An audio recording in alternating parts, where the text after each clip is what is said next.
And we wanted this to be something that, wasn't too hard on your pocketbook. So you can get it on Apple TV, or you can see it on Amazon Prime Video.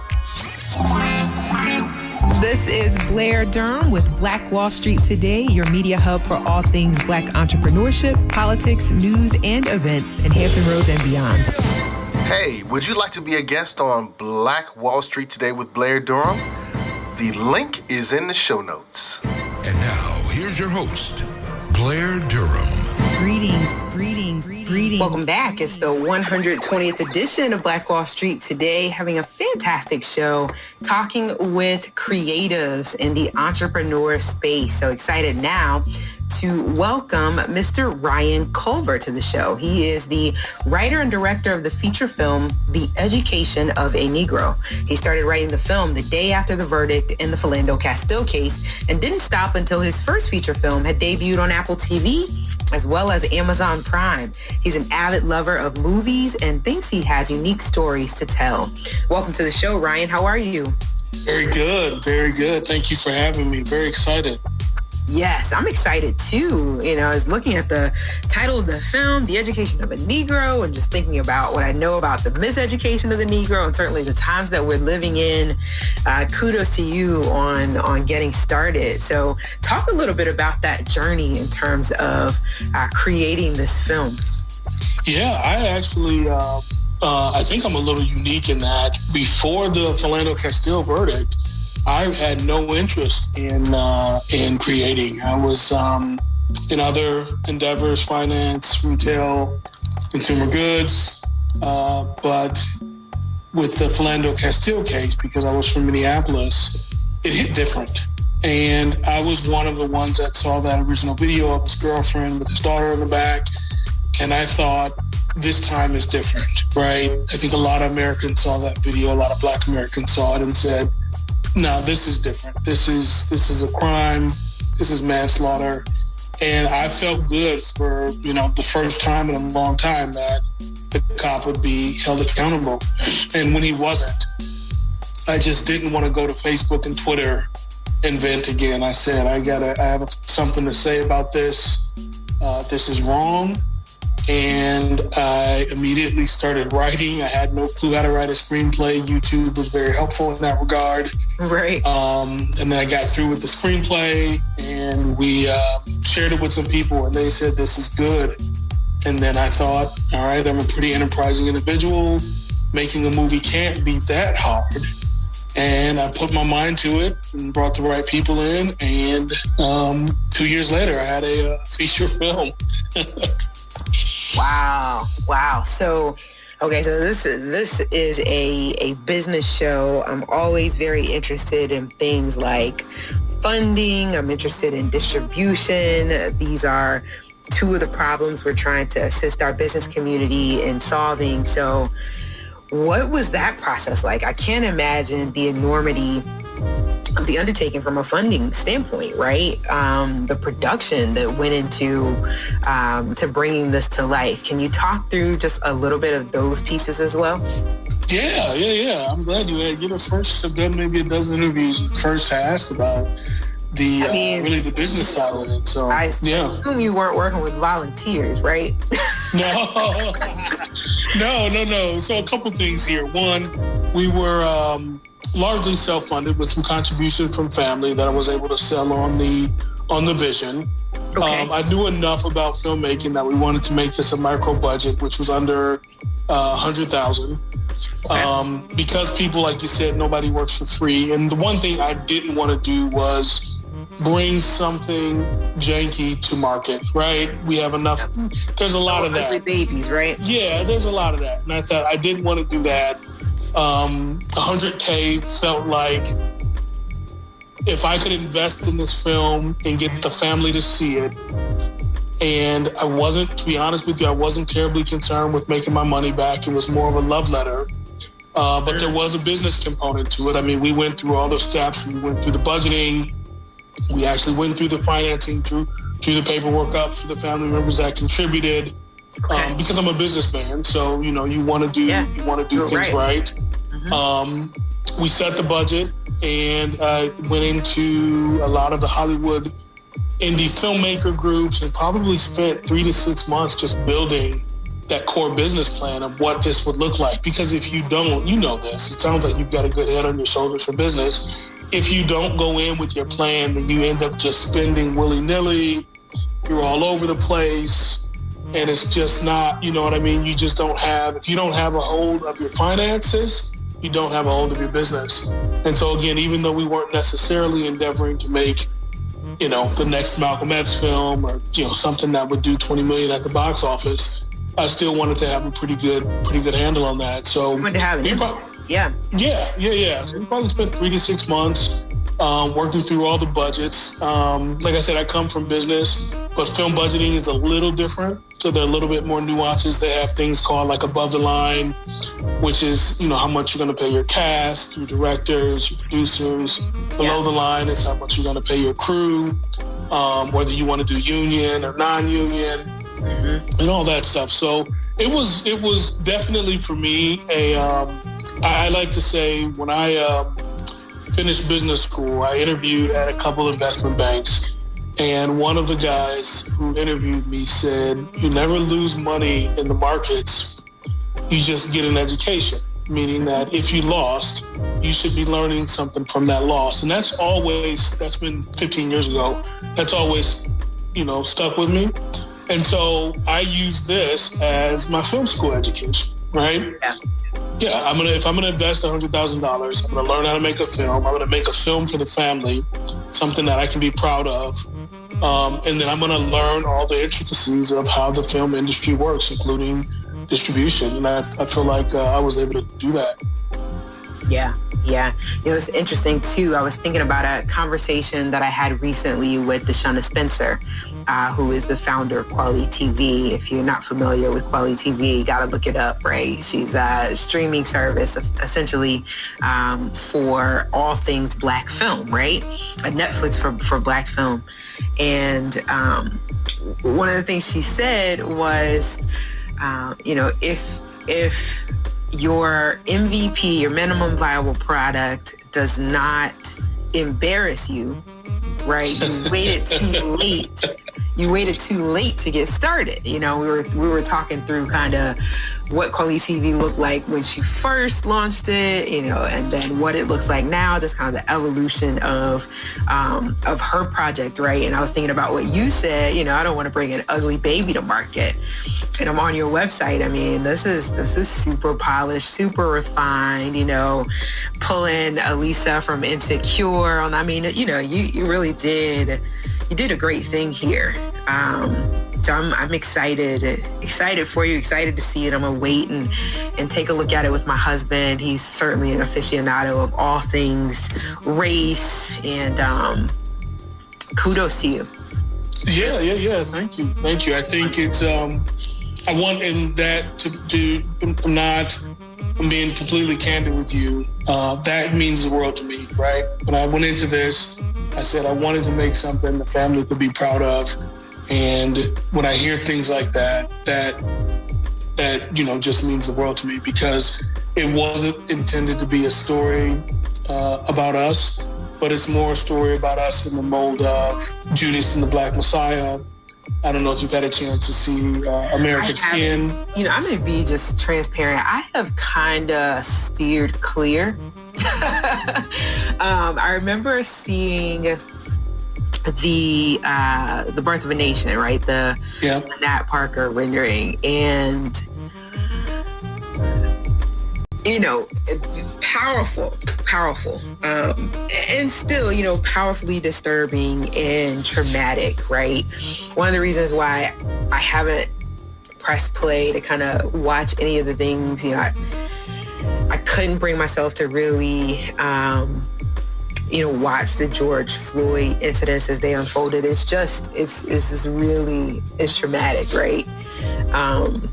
So I'm kind of laser focused on just doing this part of the work and not engaging my psyche in that regard. But I'm going to take a look at the education of a Negro, just because I'm super excited to have a conversation with you. You know, and I know a lot of people who are kind of like that. It's it's like, hey, this is just, it's overkill. It's too much. That's the thing, Ryan. So we founded Black Brand and Black Wall Street Today and all the things that we're doing now in 2016 in light of what was taking place, kind of beginning with Philando Castille, right? So there's definitely a relevance, I just wanted to be careful for me personally. But what were you going to say? Yeah, no, I was going to say, because I've heard, and I don't know that you're saying this specifically, but I've heard a lot where people are saying, hey, they're done with slave movies, right? They've seen too many of these. It's time to move on. And I was just going to say, I get it, right? As a consumer of media, I get it as well. Like, it's like, hey, I don't want to see this anymore. I don't want to see anybody getting whipped. I don't want to see any more women getting raped. We know this happened. I guess I fall on the other end of the spectrum in that I can never see enough because I like to be reminded. And I understand that history can always repeat itself. And it seems like we're so far from that now until you look at January 6th and then you say, uh-oh, wait a minute, right? I would never have expected that to happen at all. Like, if you would have asked me, would that have happened where 10,000 people stormed the U.S. Capitol in an attempt to overturn a U.S. election? I'm like, you're crazy, man. This isn't 1776. There's no way. Or is it? That would happen. Or is it, Yeah, exactly. I'm with you in that regard. I was on a call earlier this morning and the young lady was sharing that, things aren't really that bad. And I'm going, yeah. It doesn't even matter where you live and how nice it is. We're still dealing with war. We're still dealing with poverty. We're still dealing with the pandemic. We're still dealing with racism. Like, no, things are bad. They are in fact worse than they've ever been. And so I get it. My husband's definitely on the end of the spectrum with you where, no, let's be reminded. In fact, I just texted him a link to your website and like, hey, this is what we got on deck for entertainment tonight. We're gonna watch this. He's like, send the link in all caps. Knowing him, he will have already watched it before he gets home somehow. And I'm like, no, don't do it. Yeah, I appreciate it. I always use the metaphor when people say, hey, things are, of course, relative to, 1864, 1865, things are better. I don't think anyone would argue that, but better is relative, right? To, where you started. And then I also tell people, if you've ever seen people that say, hey, that won't happen again and we can't go back there, things go from 0 to 60 like that, right? And so just thinking that, oh, okay, well, it'll never happen again. It's like, hey, man, it can take a month and things could be radically different than where you ever thought, things could be. I mean, I would have never thought we'd be in the middle of a global pandemic and a race riot that rivaled, anything that happened in 1921.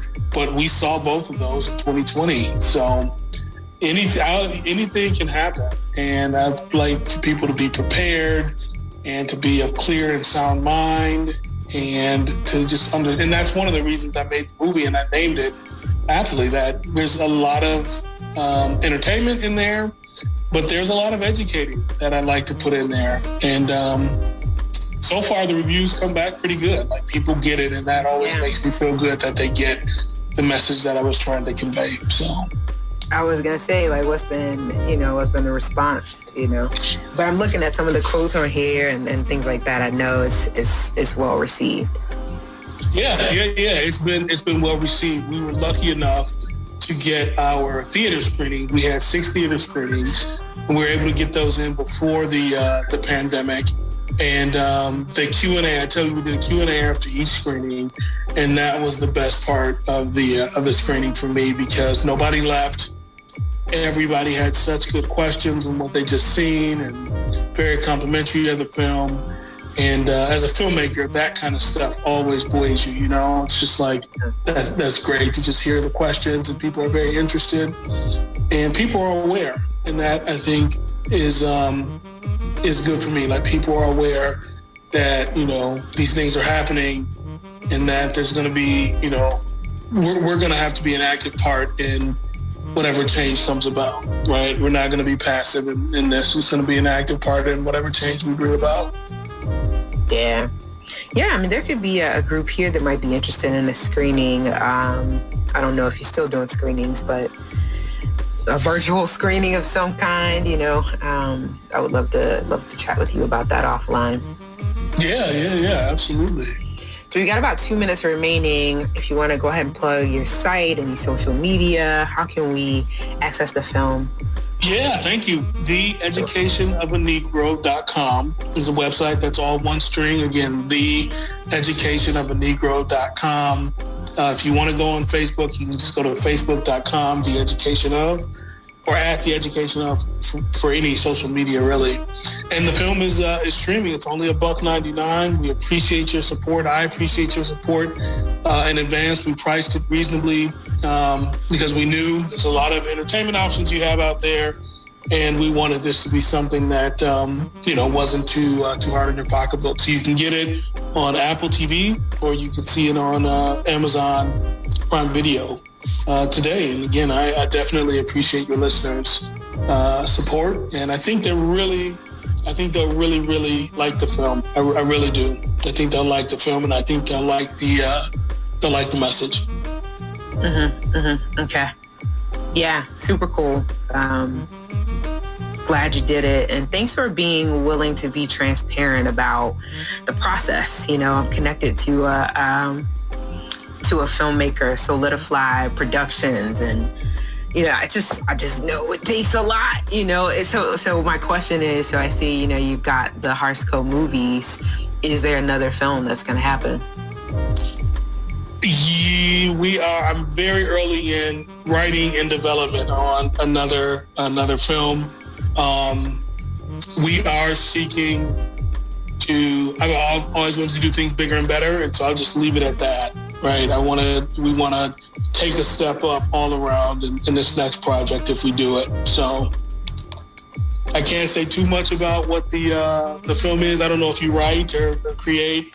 But I like to keep that close to the vest until I'm ready to share. But when I am, I'll definitely send you a link and give you first dibs on what we're cooking up for sure.